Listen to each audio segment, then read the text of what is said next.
Noon ay may isang babae na nagngangalang Rose at naninirahan siya sa isang nayon. Araw-araw ay nagtatrabaho siya sa kiskisan at naghahatid ng mga kalakal sa palasyo ng hari. Ganito ang paraan kung paano nakakaipon si Rose ng kanyang pera at mabuhay. Tulad ng karaniwang araw, si Rose ay pumunta sa gilingan. Ngunit ang mga lalaki na nagtatrabaho na kasama niya ay tinutukso siya at si Rose ay nalulungkot dahil dito. Hindi niya alam kung ano ang gagawin at ginugugol niya ang karamihan sa kanyang oras na mag-isa.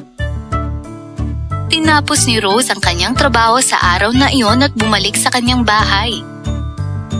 Umupo siya nang mag-isa sa labas ng kanyang bahay at nakadama ng kalungkutan. Sa tabi ng kanyang bahay, may isang matandang babae. Kung nais mong matapos ang lahat ng iyong problema, dapat kang manalangin sa Diyos at magtiwala sa Kanya araw-araw.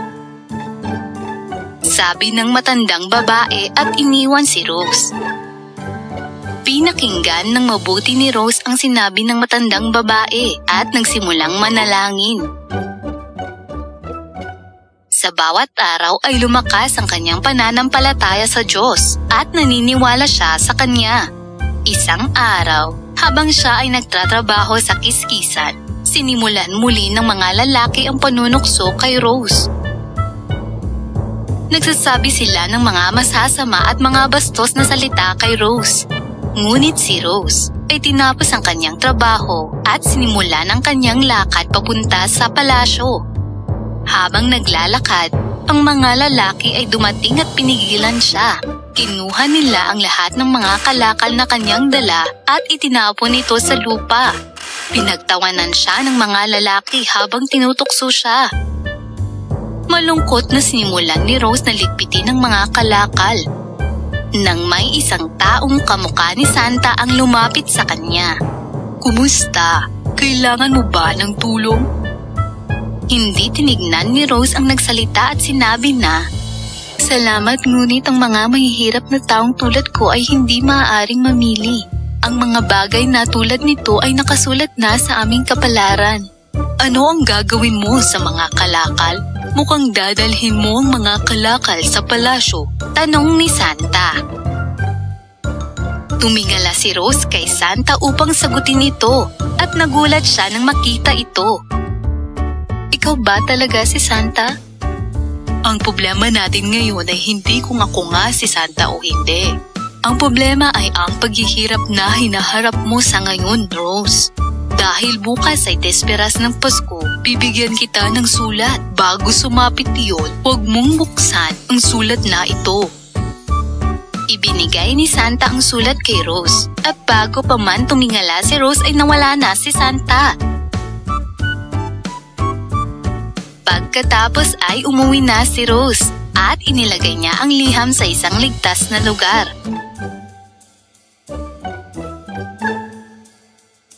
Kinabukasan, inihanda ni Rose ang lahat ng kanyang mga kalakal upang dalhin sa palasyo ng hari. Magkakaroon daw ng pagdiriwang ng Pasko ngayon. Bago umalis, naalaala niya na dapat pala niyang basahin ang sulat na ibinigay sa kanya ni Santa.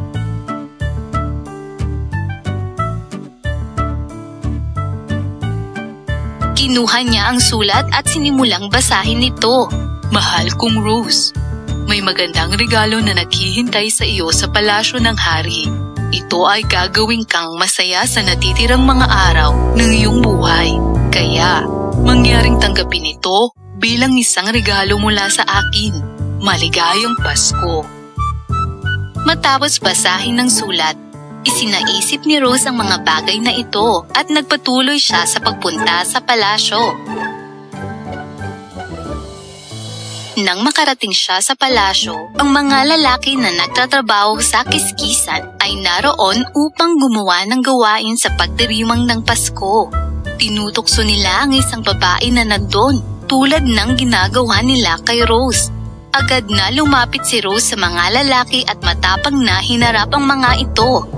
sino ang nagbigay ng pahintulot sa inyo na pumunta dito? Ang mga taong hindi alam kung paano makipag-usap ng maayos sa mga babae ay hindi pinapayagan sa lugar na ito. Pakiusap, umalis na kayo. Habang nagsasalita si Rose, bigla namang napansin ni Prinsipe Ronald ang kaguluhan kaya lumapit siya rito upang makita kung ano ang nangyayari. Ano ang nangyayari dito? Anong nangyari? Nang makita nila ang prinsipe, tumabi ang mga lalaki upang magbigay daan sa kanya. Lumapit si Rose at tumayo sa harapan ng prinsipe. Sinabi niya sa prinsipe ang lahat ng nangyari.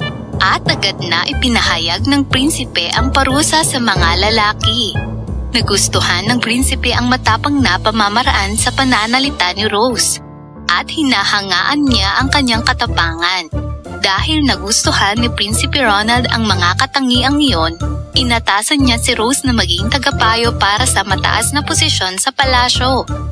Nang araw na iyon, tinanggap ni Rose ang pinakakahangahangang regalo mula kay Santa at ito ang pinakamagandang Pasko na kanyang natanggap kailanman.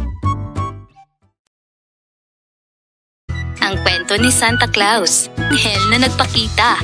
Sinabi ng anghel na, Nicholas, ikaw ay mabait na tao at gusto kitang tulungan.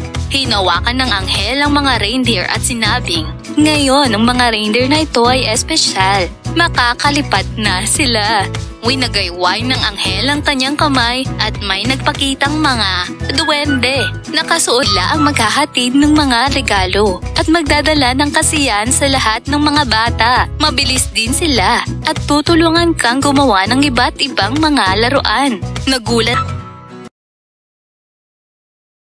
Nung unang panahon sa isang bayan na tinatawag na Nazareth, ay naninirahan ang isang dalagang nagngangalang Mary.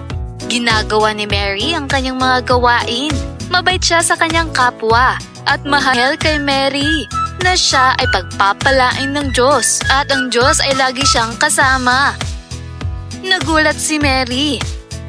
Sinikap niyang huwag matakot, ngunit hindi pa siya nakakita ng isang anghel noon. Kung tutuusin, si Mary ay isang regular na babae tulad mo at ako. Bakit siya bibisitahin ng anghel? Ano kaya ang pakay ng anghel? Mabilis na pinagtito